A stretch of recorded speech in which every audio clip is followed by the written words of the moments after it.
Sir, हर साल हम 15 अगस्त मनाते हैं, लेकिन इस बार का जो 15 अगस्त मना यानी आज़ादी का 75वां जो जश्न हम लोग मना रहे हैं, इसका अलग ही रंग और रूप नज़र आ रहा है।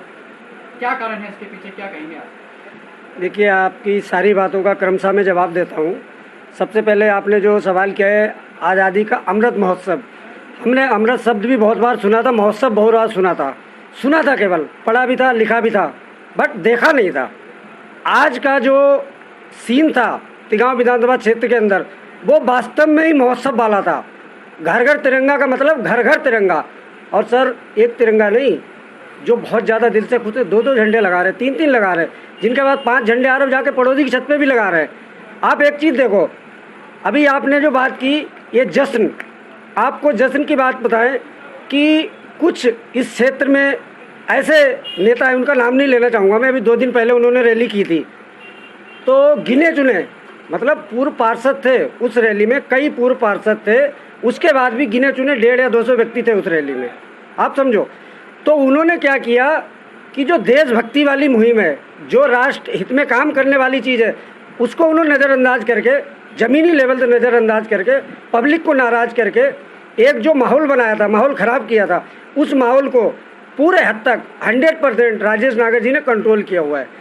आज की डेट में अगर आप धरातल पे देखोगे तो राजेश नागर से ज़्यादा जनप्रिय नेता कोई फरीदाबाद के अंदर नहीं है, और ये बात मैं पूरे विश्वास के साथ कह रहा हूँ, और इसकी प्रमाणिकता आज सिद्ध हो गई है। आप लोगों ने जो रैली देखी होगी और जिसने भी रैली देखी होगी, उसे कुछ बताने की ज़रूरत नहीं है। चलो भाई, एक वार्ड की रैली होती समझ आता, पूरे तिगांव से लेके हर वार्ड में रैली हुई है, और वो धुआंधार रैली हुई है, उसका हर एक दर्शक गवाह है। उसका ये नहीं कि ठीक है चलो हम राजेश नागर जी के समर्थक हैं तो हम कह दें वो बात मान लो, नहीं, आप वो मानो जो प्रत्यक्ष आपने देखा हुआ है। महोत्सव का मतलब क्या हुआ, क्या होता है मतलब, ये मतलब मोदी जी की आवाज़ को हम लोगों ने अपना एक शक्ति बनाते हुए आज उसको इस रूप में, विकराल रूप में दिखाया है लोगों को। एक जो राष्ट्र हित की बात होती है, राष्ट्रहित तो कोई भी नेता अपने मुंह से बोल देता है, लेकिन आज हमने जो जन जन में देखा है राष्ट्र के प्रति भाव, राष्ट्रभक्ति जो एक जन जन में आज जागी है, वो एक नरेंद्र मोदी जी की मुहिम का ही कमाल है। और मैं आपको बताना चाहूँ, वैसे तो सभी लोग बहुत बुद्धिजीवी हैं, नरेंद्र मोदी विश्व के सबसे लोकप्रिय नेता हैं। इससे पहले अगर कोई थे तो आदरणीय अटल बिहारी वाजपेयी थे। आप कांग्रेस के जितने भी प्रधानमंत्री हुए, एक भी प्रधानमंत्री लोकप्रिय नहीं था जो जनता की मर्जी से, पूरे देश की मर्जी से प्रधानमंत्री बना हो। वो लोगों पे थोपे गए थे। और ये बात मैं बड़ी अपने पूर्ण होशोबाज से और विश्वास के साथ कह रहा हूँ, अगर कोई एक देशवासी ये कह दे कि मनमोहन सिंह जी पूरे देश की आवाज़ थे तो मैं मान जाऊँगा। मनमोहन जी को 10 साल तक हम लोगों को थोपा गया, हम लोगों ने प्रधानमंत्री तो माना, बट कैसा माना ये आप लोग खुद जानते होंगे।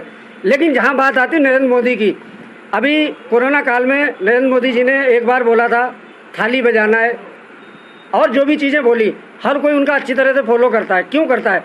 लोग दिल से उनका सम्मान करते हैं। सर, हर राजनीतिक पार्टी कोई भी काम करती है, कहीं ना कहीं अपना प्रचार प्रसार जरूर करती है। कांग्रेस ने भी तिरंगा यात्रा निकाली, आम आदमी पार्टी ने भी तिरंगा यात्रा निकाली, कहीं ना कहीं अपना जो उनका चिन्ह होता है, जो उनका झंडा होता है, या उनकी टोपियाँ होती है, या उनका पटका होता है गले का, वो पहन के उन्होंने रैलियाँ करी। लेकिन भारतीय जनता पार्टी ने जहाँ जहाँ रैली करी है, वहाँ भारतीय जनता पार्टी ने अपना प्रचार नहीं किया, अपना झंडा इस्तेमाल नहीं किया। आखिर क्यों? भारतीय जनता पार्टी एक ही नीति है, और वो स्पष्ट नीति है, और वो स्पष्ट नीति है राजनीति नहीं करना, राष्ट्रनीति करना। राजनीति तो कोई भी कर लेता है। आप क्षेत्रीय पार्टियां देख लो, पूरे देश में हर स्टेट में वो क्या करते हैं, राजनीति करते हैं। उसके बाद क्या होता है, घोटाले होते हैं, पार्टी खत्म हो जाती है, पकड़े जाते हैं, फिर चिल्लाते हैं बीजेपी ने करा दिया। बीजेपी गलत काम नहीं करती, बीजेपी जो करती है वो राष्ट्रनीति करती है। आज अगर राष्ट्र के प्रति पूरा देश समर्पित है तो केवल ये मोदी जी के कार्यकाल में संभव हो पाया है। आप आज से 8 साल पहले अगर उठा के देखोगे तो लोगों में जो राष्ट्रनीति थी, जो राष्ट्रभक्ति थी, वो इस लेवल की नहीं थी।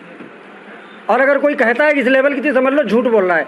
आपने देखा होगा देश के साथ, देश की जनता के साथ कैसे कैसे छल हुए, समाज को बांटा गया, समाज को तोड़ा गया, समाज को बांटा गया, समाज को तोड़ा गया, और आप समझ लो निहत्थे साधुओं को भी नहीं छोड़ा गया। आप इंदिरा गांधी की बात कर लो, आप मनमोहन सिंह जी की बात कर लो, भाई दूर क्यों जाओगे? थोड़े टाइम पहले बाबा रामदेव के साथ क्या हुआ? रात में 4 बजे वो लोग कौन सा आतंकवादी का फार्मूला बना रहे हो? रात में 4 बजे आपने उन पर लाठीचार्ज करा दिया। ऐसा कभी नहीं कराया मोदी जी ने, कभी नहीं कराया। मोदी जी की एक ही नीति है, वो है सच्ची राष्ट्र नीति, और वो खुद भी सच्चे राष्ट्रभक्त हैं और लोगों को भी राष्ट्रभक्ति बनाते हैं। वो कभी नहीं कहते कि पार्टी का चुनाव करो, बोलते राष्ट्रभक्त बन जाओ, लोग अपने आप आपके भक्त बन जाएंगे।